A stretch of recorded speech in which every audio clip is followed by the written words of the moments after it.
예수 그리스도로부터 은혜와 평강이 있기를 원하노라. 아멘.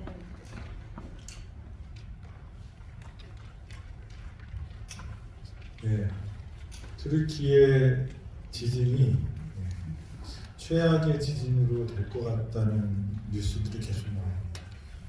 지금은 한 3일 전 뉴스에 44,000명이 사망자가 나왔습니다. 근데 예상 구원하지 못한 사람들이 약 20만 명 이상이 있을 것 같다고 이야기하고 있습니다. 그래서 이제 10만 명은 구원할 때 이야기고 구원 못하면 20만 명 이상의 지금 실종자가 있기 때문에 지금 그렇게 고통당하고 또 어려움 당하는 사람이 있습니다. 2004년에 스리랑카에서는 3만 5천 명 이상의 사람들이 죽었었는데 지금 IT에서 22만 명이 죽었었고요.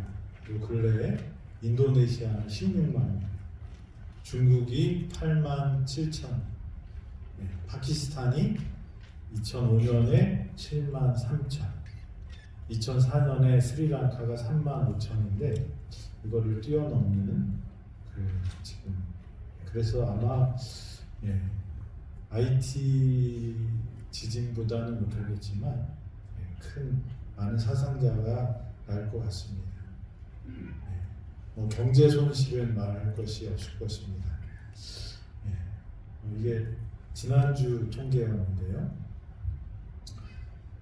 지금 이렇게 구조되는 사람들이 구조를 하고 있습니다. 여기 자세히 보면 우리 교회 아드라 대원들이 여기 투입되어 있고요. 또 얼마 전에 우리 한국 구조대가 여기 아기를 이렇게 구조한 사진입니다.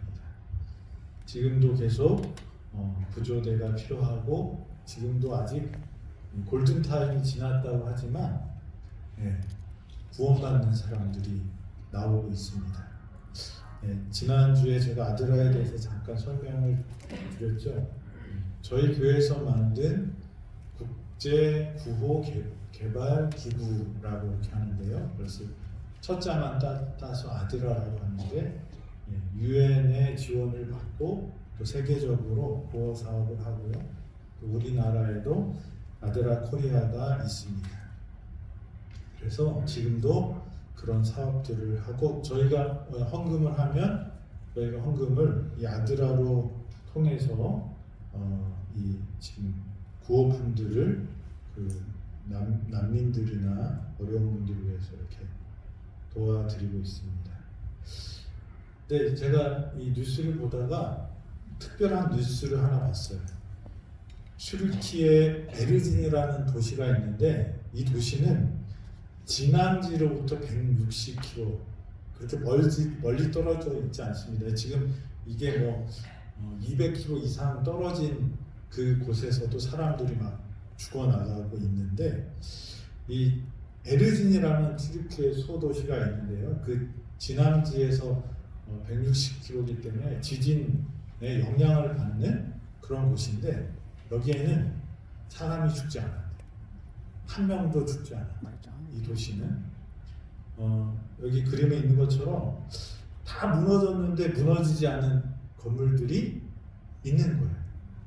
근데 그 이유가 불법 건축물들을 이 에르진 시장이 다 정리를 했대요. 지난번에 이 터키는 지진이 많은 곳이기 때문에 이 에르진의 이 시장 이름이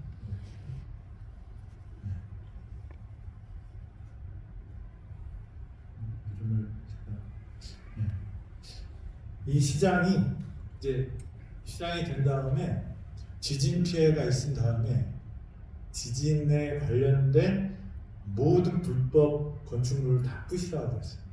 그게 쉬울까요? 어려울까요? 어렵죠.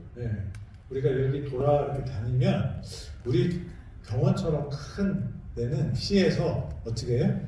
불법 건축물 있으면 고치십시오라고 벌금 내고 그러면 우리는 큰 조직이니까 그런 거 다 이렇게 따릅니다. 근데 작은 집이나 또 이렇게 진짜 힘세서 시에서 뭐라고 해도 말 안 듣는 사람들 있잖아요. 그런 사람들은 어떻게 해요? 버팅기거나 다른 수를 써서 그것을 해결합니다. 이 에르진의 시장도 친척이 와서 시장에 대해서 자꾸 이제 불법 건축물 없애라고 그랬더니 돈이 많이 들어가니까 이 시장에 백을 써서 그것을 해결하려고 했어요. 그랬더니 어떻게 했을까요? 이 시장이 들어주질 않아요. 그래서 너 얼마나 잘 먹고 잘 사나 보자.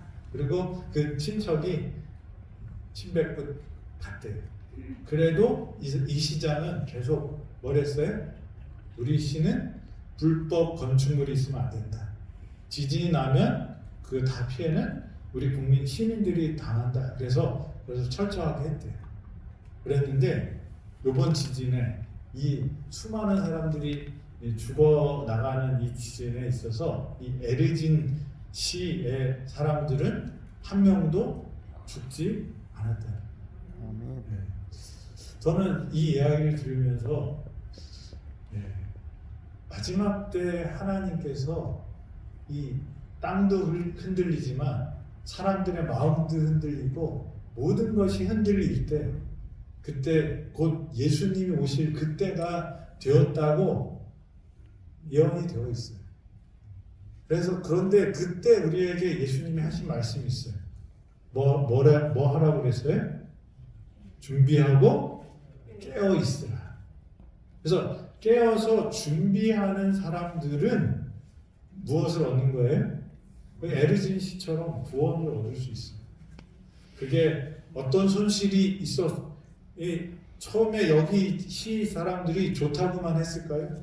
분명히 너무 까다로워, 너무 힘들게 해. 시장님 소신은 좋지만 어떻게 사람이 그렇게 하고만 살 수 있어? 좀 봐줘야지. 이런 얘기를 많이 들었을 거예요.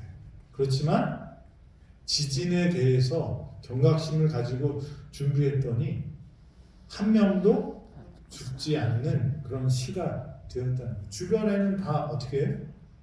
몇만 명씩 죽어나가는 그런 곳이 있었지만 이 에르진 시는 안전했다는 거예요.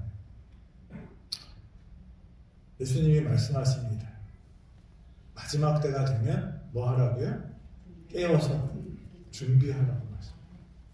저와 여러분들이 준비하는 사람이 되어서 이 심판의 날에 예수님을 맞이하는 저와 여러분이 되기를 간절히 바랍니다. 아멘. 오늘은 가난한 자는 복이 있나니 라는 말씀을 주제로 같이 말씀을 나누고자 합니다. 마태복음 5장 3절에 있는 말씀입니다. 심령이 가난한 자는 복이 있나니 천국이 그들의 것이니요.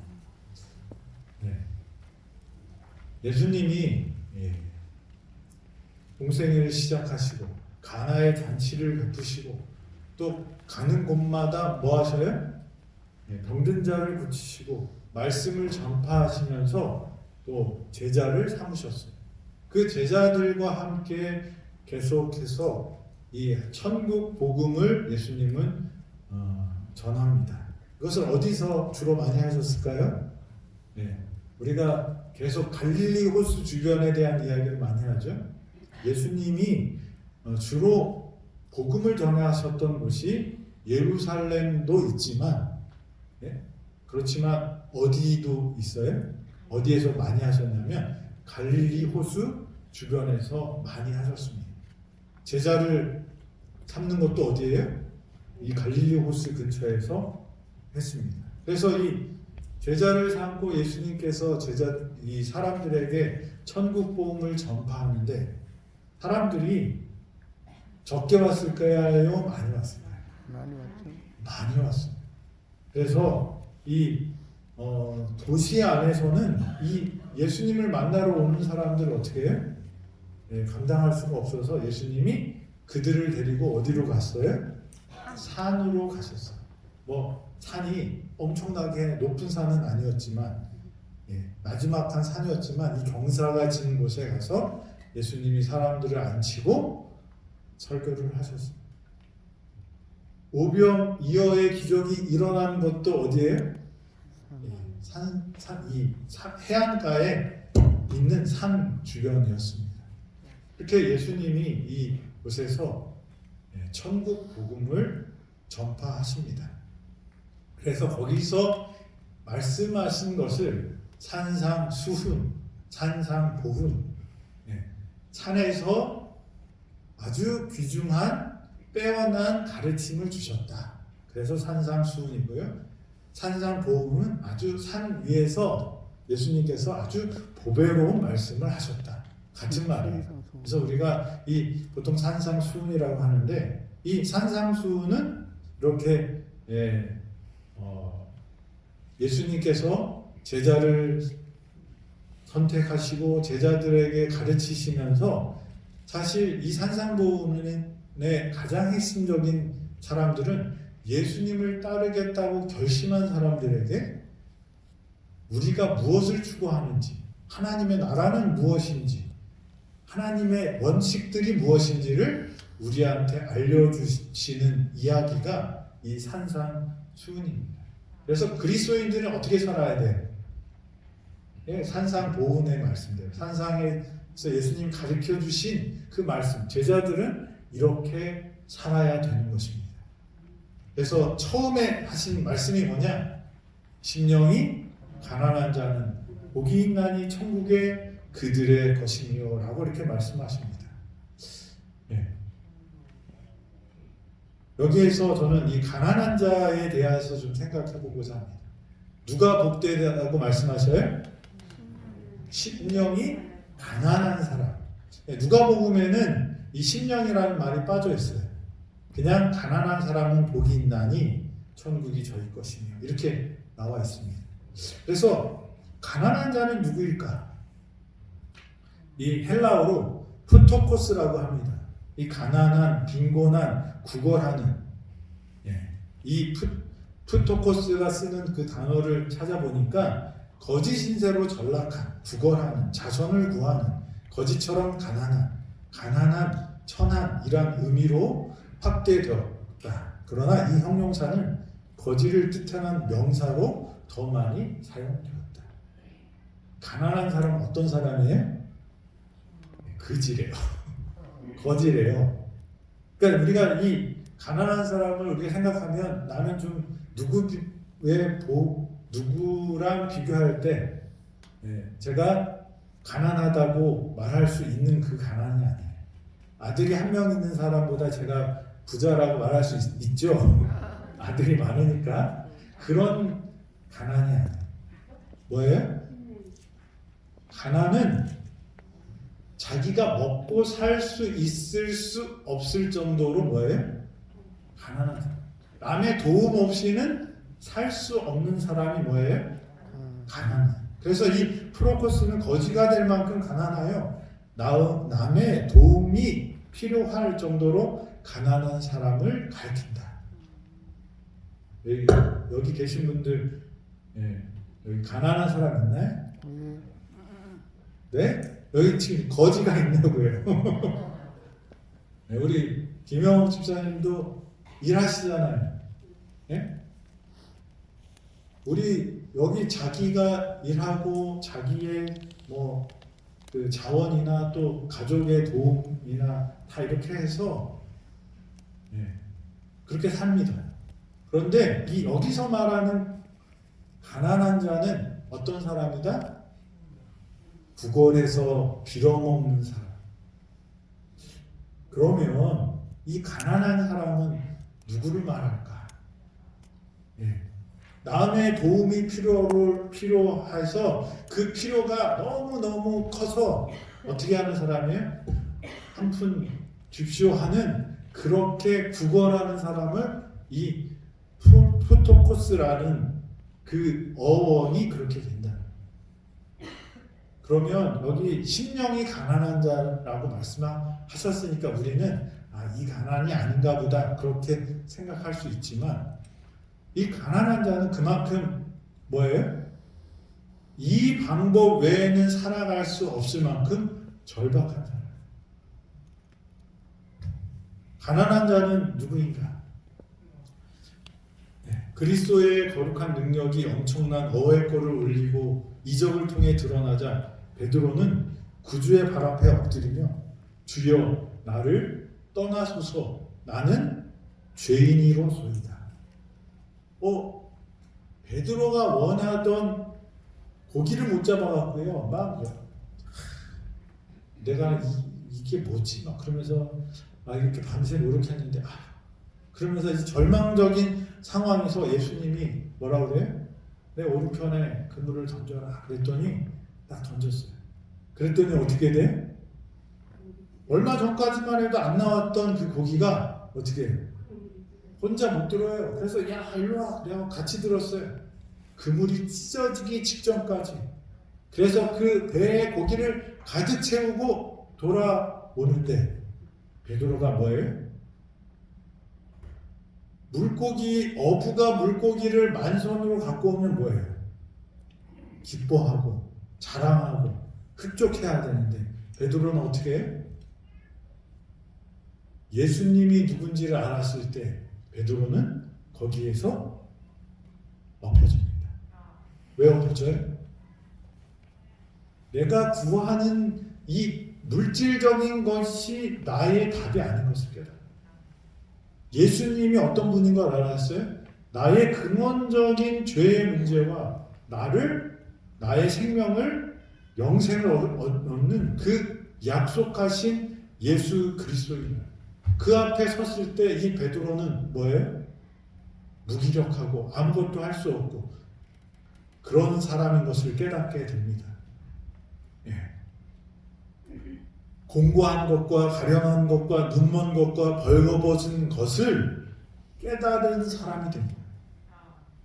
이 예수님을 만났을 때 예수님께 은혜를 입을 사람들은 어떤 사람들일까?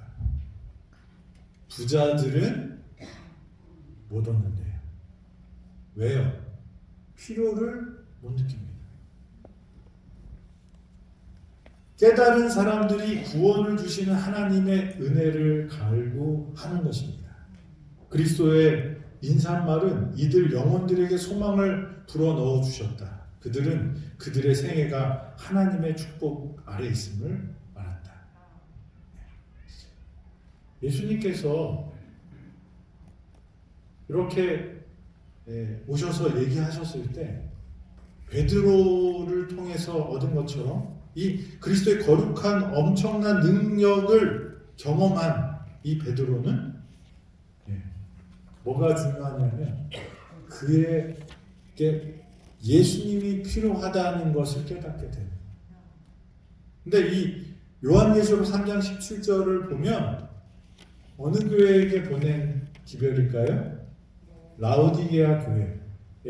요한복음은 앞에 부분에 7교회에게 보내는 기별이 있습니다. 그 7교회는 각 시대를 대표하는 그 교회들인 것을 우리가 알죠. 그래서 근데 라오디게아 교회는 어디에 있는 교회예요? 맨 마지막에 설명된 교회. 그래서 이 라오디게아 교회가 어느 시대를 상징한다? 예수님이 오시기 직전의 교회를 상징합니다. 근데 그 교회의 특징 중에 하나가 뭐냐면 뜨뜻미진하는 것도 있는데 뭐예요? 공고한 것과 가련한 것과 눈먼 것과 벌거벗은 것을 안다 모른다. 그래서 이 가난한 자는 어떤 사람인가? 뭘 알아야 돼요? 자기가 배고픈 줄 알아야 돼요. 내가 예수님이 필요한 것을 알아야 돼요. 그래서 저는 이 계시록 3장 17절의 말씀을 좀 생각해 봤어요. 내가 말하기를 나는 부자라 부요하여 부족한 것이 없다 하나 내 공고한 것과 가련한 것과 가난한 것과 눈먼 것과 벌거벗은 것을 알지 못하는도다. 여기 쭉 여러 내용이 나오지만 한마디로 뭐예요? 부자와 가난한 자를에 대해서 얘기합니다. 근데 라오디게아 교회는 뭐라고 말합니까? 우리는 뭐다? 부자다. 근데 라오디게아 지역이 옷 장사를 잘했고요. 금도 나오고 안약도 이렇게 생산하는 그런 특별한 약품을 만들어서 팔 수 있는 그런 아름다운 또 특별한 곳이었다고 이야기합니다. 그런데 그 교회 교인들한테 요한이 예수님의 기별을 전하는데 뭐예요? 너희는 부자라고 말하지만 뭐예요? 가난한 것을 모른다 이거예요. 왜 예수님께서는 부유하여 부족하시 없다는 사람들을 이렇게 가난하니까 사서 금도 사고 약도 사고 옷도 사라고 말씀하실까? 예수님은 오셨을 때 예수님을 좋아하는 사람만 예수님이 부르셨을까요? 예수님을 필요로 하는 사람들에게만 예수님이 갔을까요? 아니에요. 우리가 아직 죄인 되었을 때 우리를 위해서 돌아가셨다고 말씀하십니다. 그래서 이 가난한 자들이 복받는 것인데 그 가난을 모르는 사람들에게도 예수님은 어떻게 해요? 그들의 구원의 길을, 부요하게 되는 길을 주셨어요. 내가 꽤 괜찮은 사람이야 라고 하는 사람에게도 예수님은 복음을 전하고 싶어 하시는 것입니다. 나는 부자라는 착각 속에 있는 사람들도 예수님은 사랑하시는 것입니다. 근데 그 착각은 교만이에요. 어떻게 보면 자기가 가난한지 모른다, 가난한데 가난하다는 것을 알지 못하는 것은, 내가 부자라고 생각하는 것은 뭐예요? 착각은 곧 교만의 마음이었다는 것입니다.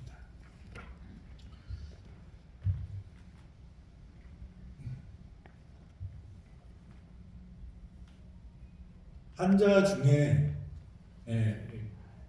자기가 환자인지 모르는 사람이 아주 위험합니다. 하나님께서 우리에게 고통을 느끼게 하는 것을 주셨어요. 근데 만약에 고통을 못 느끼면 어떻게 될까요? 그런 병이 있다고 그러더라고요. 고통을 못 느낀대. 어떻게 해요? 손이 나만하질 않아요. 찔리고 베이고 디고 그냥 느낌이 없으니까 막 이렇게 하다가, 그래서 아이들이 무사히 자라기가 쉽지 않다는 거예요. 고통을 못 느끼니까. 자기 상태를 잘 모르면 어떻게 해요? 치료가 잘 될 수가 없어요.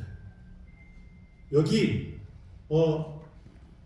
계시록에 이 부자라고 생각하는 사람들, 그 사람들은 어떤 사람이에요? 가난한 것을 모르고 자기가 부유하다고 착각하는 사람들을 말하고 있는 것입니다.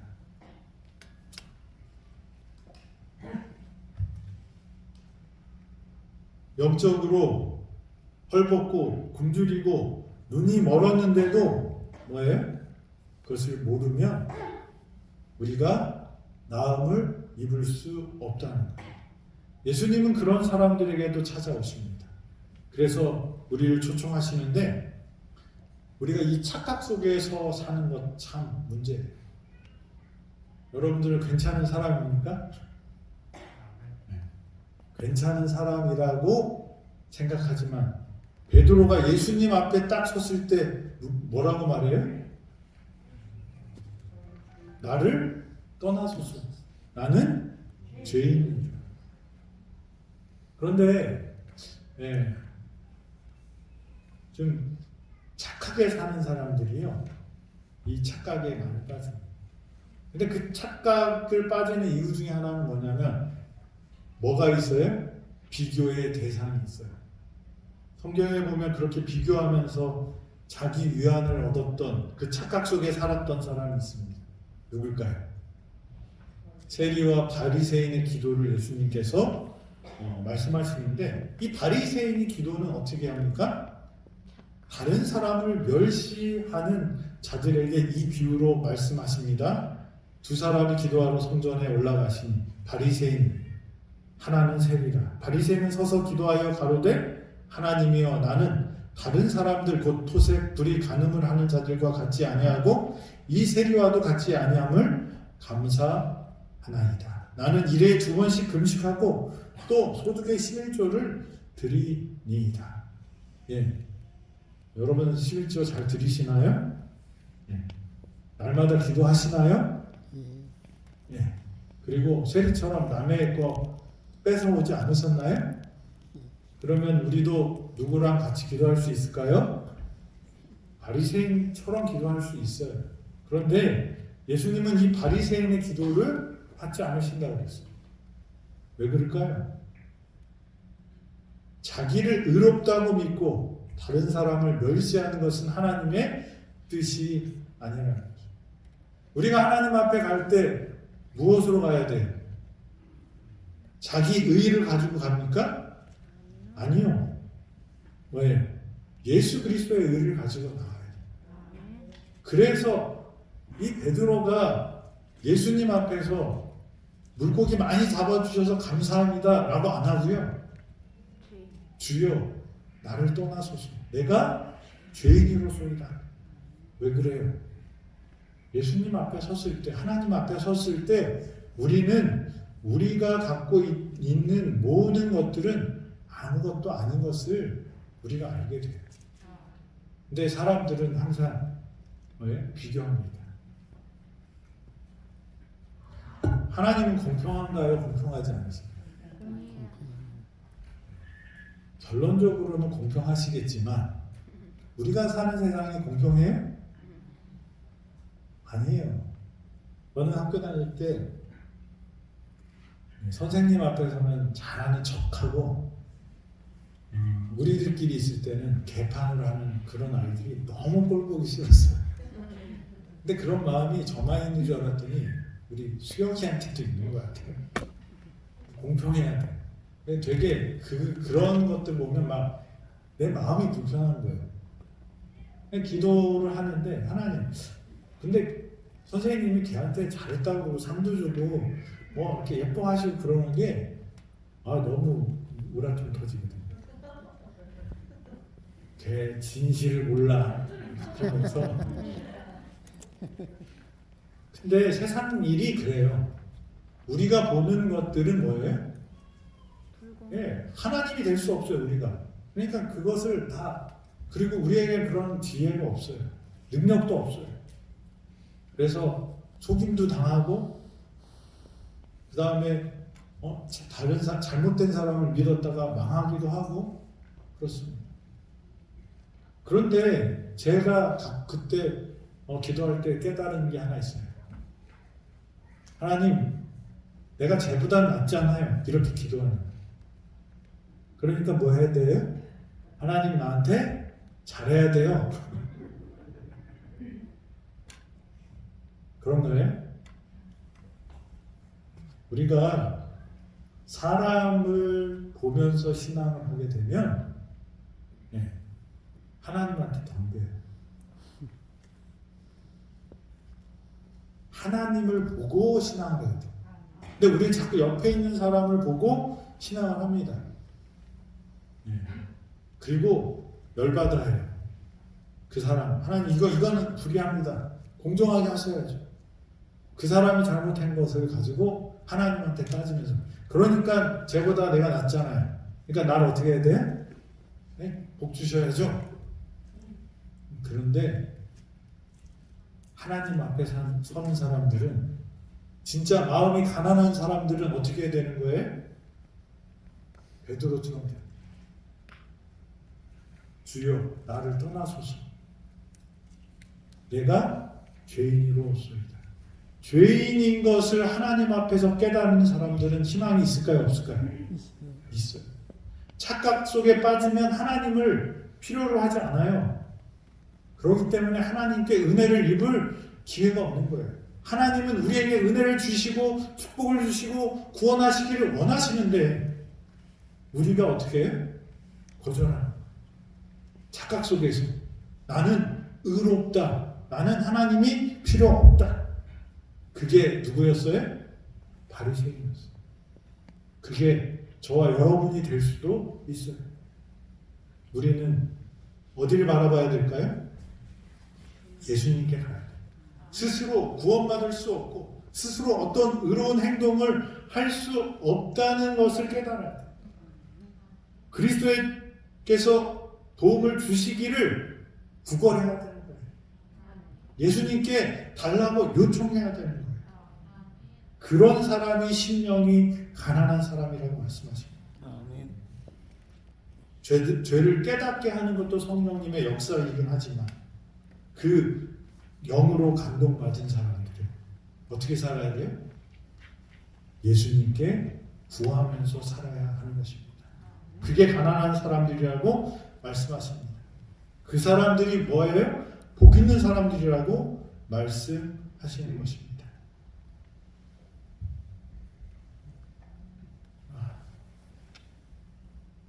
예수님이 이 땅에 오셨을 때 예수님을 1000년 동안 기다렸던 사람들이 예수님을 알아봤을까요? 못 알아봤을까요? 못 알아봐요. 어디서 나온지는 가르쳐줘 놓고 예수님이 거기서 태어났는데 못 알아봐요. 왜 못 알아봤을까요? 유대인들이 1000년간 구주의 오심을 기다렸다. 그들은 이 사건을 그들의 가장 빛나는 소망을 주었다. 그들은 그분의 이름을 노래와 예언 가운데 또 성전 의식과 가정 기도 가운데 포함시켰다. 그럼에도 불구하고 그들은 그리스도께서 오셨을 때에 그를 알지 못한다. 예배 드릴 때 뭐 했대요? 말씀을 받대요. 예배 드릴 때 찬미에 그것을 넣었대요. 그리고 그들이 이미 우리가 메시아가 오시는 것이 우리의 최대의 소망이야. 우리의 소원은 예수님. 이거를 맨날 한 거예요. 하늘의 총애를 받으신 자가 저들에게 마른 땅에서 나올 줄기같이 보였으며 그들에게는 고운 모양도 풍채도 없어서 그들 보기에 흠모할 만한 아름다운 것이 없었다. 자기 땅이 오매 자기 백성이 영접하지 아니하였다. 왜 예수님을 알지 못했을까? 성경에 기록되어 그 예언들을 다 보고 그것들을 맨날 쓰는 이 서기관들이 그 말씀을 연구하는 제사장들이 제사를 맨날 드리면서 이게 누구의 표상이에요?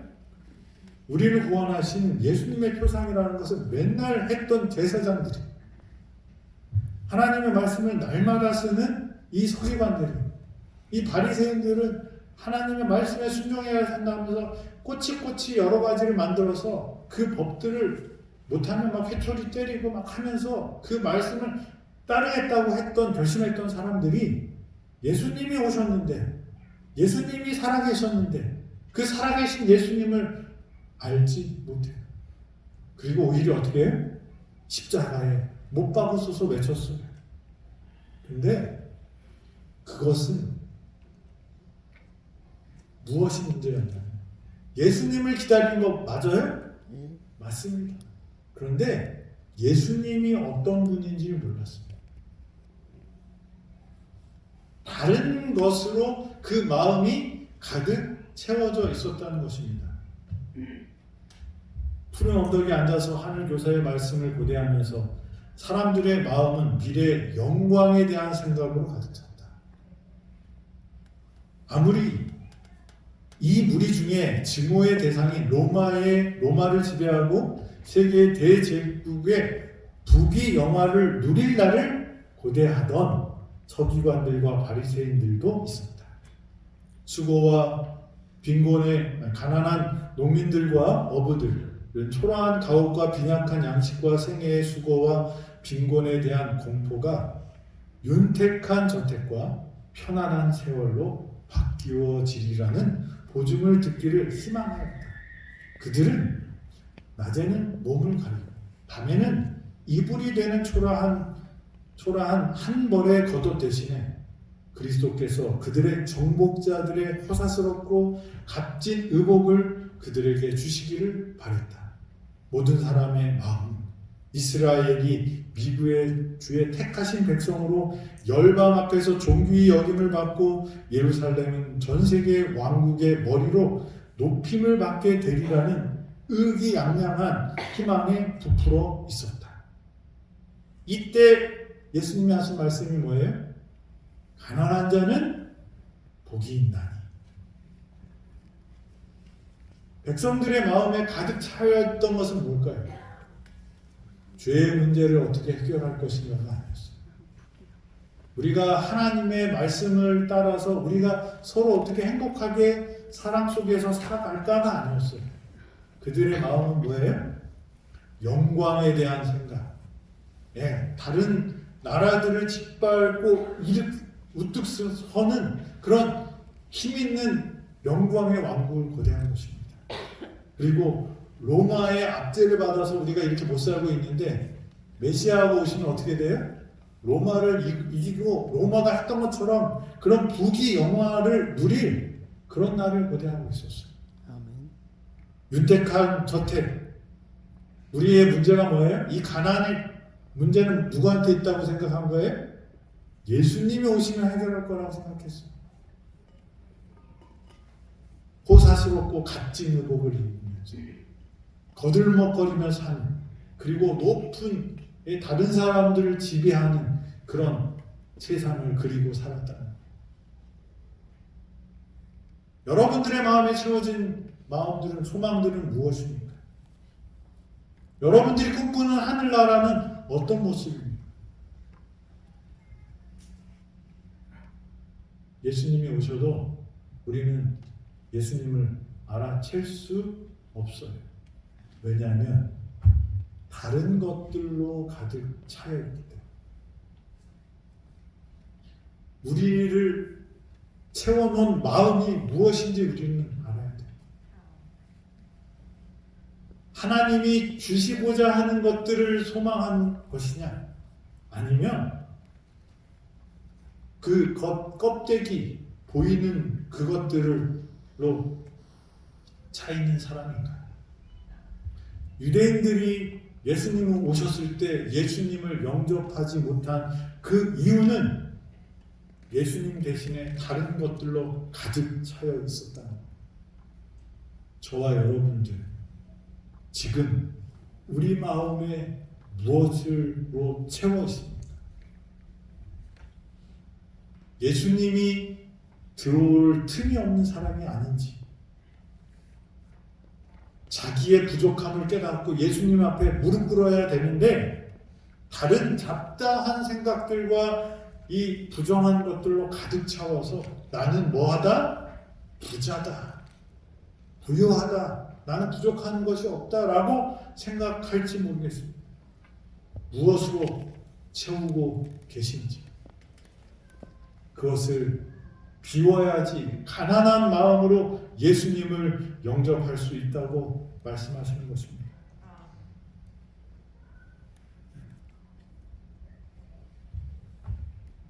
진정한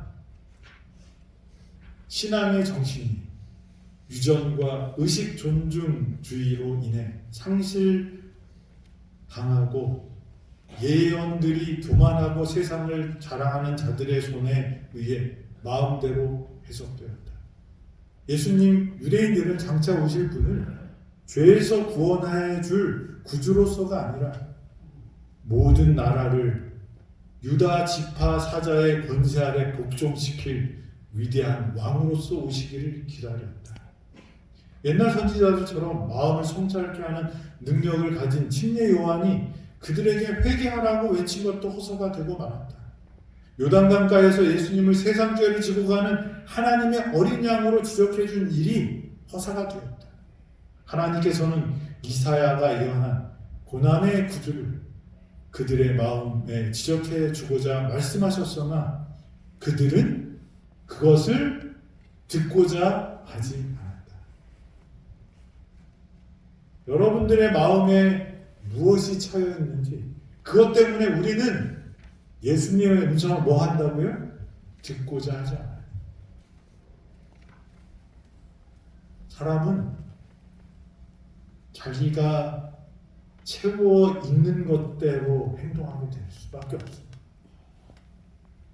욕심이, 이기심이,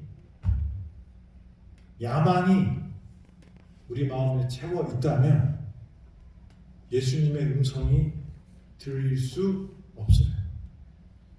침례 요한이 그렇게 외쳤어요. 회개하라. 예수님이 세상 죄를 지고 가는 어린 양이라고. 어린 양은 뭐 하는 거예요?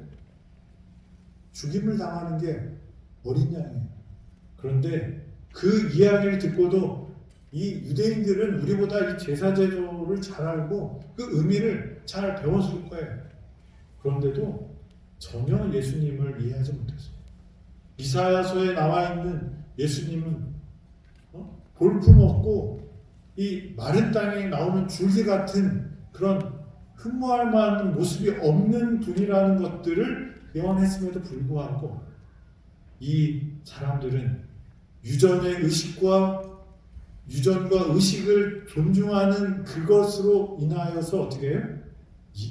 그 의식의 중심이고 그 모본이신 예수님을 볼 수 없게 되었어요.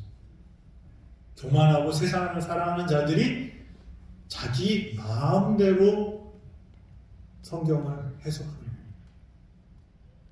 그래서 예수님을 못 만나게 되는 거죠. 여러분들의 마음에 채워진 것이 무엇입니까? 그리고 예수님의 음성을 듣고자 하십니까? 아멘. 듣고자 하십니까? 듣는 사람이 어떤 사람이에요? 마음이 가난한 사람. 마태복음 11장 3절로 5절에 예수님께서 침례 요한이 예수님께 묻습니다. 오실 그 이가 당신이 오니까 우리가 다른 일을 기다리리까. 이 침례 요한도 인간이기에 많은 갈등이 있었습니다. 근데 예수님께서 어떻게 해요? 너희는 가서 듣고 보는 것을 요한에게 알리라. 그러면서 예수님 하신 말씀이 뭐예요? 맹인이 보며 못 걷는 사람이 걸으며 나병 환자가 깨끗함을 받으며 못 듣는 자가 들으며 죽은 자가 살아나며 가난한 자에게 복음이 전파된다 하리라. 예수님의 사명이 뭐예요? 가난한 사람들에게 복음을 전하는 것입니다. 복음이 뭘까요? 아름다운 소식. 이사야서에서는 아름다운 소식이라고 표현했고 이 마태복음은 복음이라고 했습니다. 근데 이 복음은 뭘까요? 바로 예수님이 이 땅에 오셔서 우리를 구원하실 거라는 그 기쁜 소식을 말하는 것입니다. 예수님은 이 땅에 왜 오셨어요? 가난한 자를 찾으러 오셨어요. 여러분 부유합니까? 가난합니까? 가난한 사람은 어떻게 하죠? 체면 차려요? 못 차려요? 못 차려요. 뭘 해요? 한 푼 줍쇼 합니다. 누구한테 가난하라고 말씀하셔요? 예수님께 가난한 사람들이라고 말씀합니다. 그래서 우리는 어떻게 해야 돼?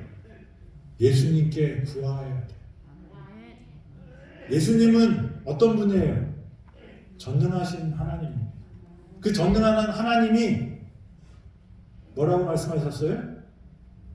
우리를 구원하시기 위해서 아무도 멸망시키지 않게 하기 위해서 어떻게 하셨대요?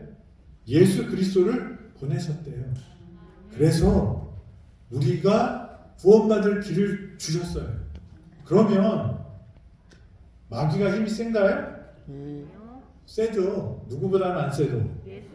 예수님보다 안 세도 나보다 안 세잖아요. 그런데 문제 돼요? 안 돼요? 안 돼요. 왜요? 예수님께 가난한 마음으로 가는 사람은 어떻게 해요? 예수님께 구걸하는 사람은, 예수님께 매달리는 사람은 어떻게 하신다고요? 천국을 약속하셨다. 저와 여러분들 가난한 자가 되길 바랍니다. 가난한 자는 체면 따지지 않습니다. 가난한 사람은 생명을 걸고 뭘 해요? 구걸을 합니다. 예수님은 우리에게 복음을 주러 오셨어요. 우리를 채워주시기 오셨어요. 우리가 갖고 있는 잘못된 착각 던지고 우리에게 차여 있는 이 중독에 관한 게임 또 뭐 야망, 돈 이런 거 다 비워버리고 빈 몸으로 빈 생각으로 예수님께 나가는 가난한 자 되기를 간절히 바랍니다. 아멘. 가난한 자들은 심령이 가난한 자들은 뭘 약속하셨어요?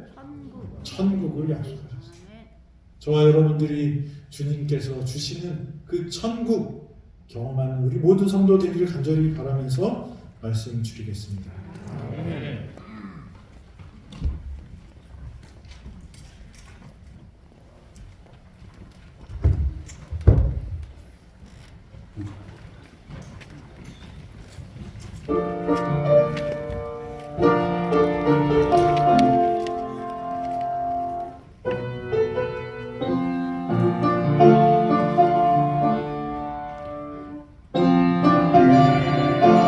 맑은 바다 푸른 목장 없어도 주님 찾아오셔서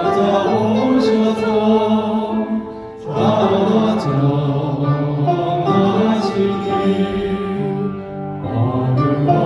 어두웠던 내 맘에 생명의 빛 되시네. 작은 갈릴리 내 마음 작은 갈릴리 행복 있는 사이 내르몬 사랑에도 믿는 마음 주셔서 왔던 그리니 인자하신 성령님 이내 마음에 계시네. 갈릴리 작은 갈릴리 내 마음 작은 갈릴리 이름진 넓은 들과 바람하리 없어도 순정하는 마음으로 나아가오니 옛날처럼 세상을 어리석다 말라네. 갈릴리 작은 갈릴리 내 마음 작은 갈릴리 능력의 신의 아들 오시어서 외롭게 무궁하신 사랑을 역사지신 것 내 안에도 그처럼 주의 뜻을 이루리. 갈릴리 작은 갈릴리 내 마음 작은 갈릴리. 이제로부터 영원까지 하나님의 사랑과 예수 그리스도의 은혜와 성령님의 교통하심이 마음이 가난한 우리 모든 성도 위에 부어주시기를 예수 그리스도의 이름으로 축원하옵나이다. 아멘.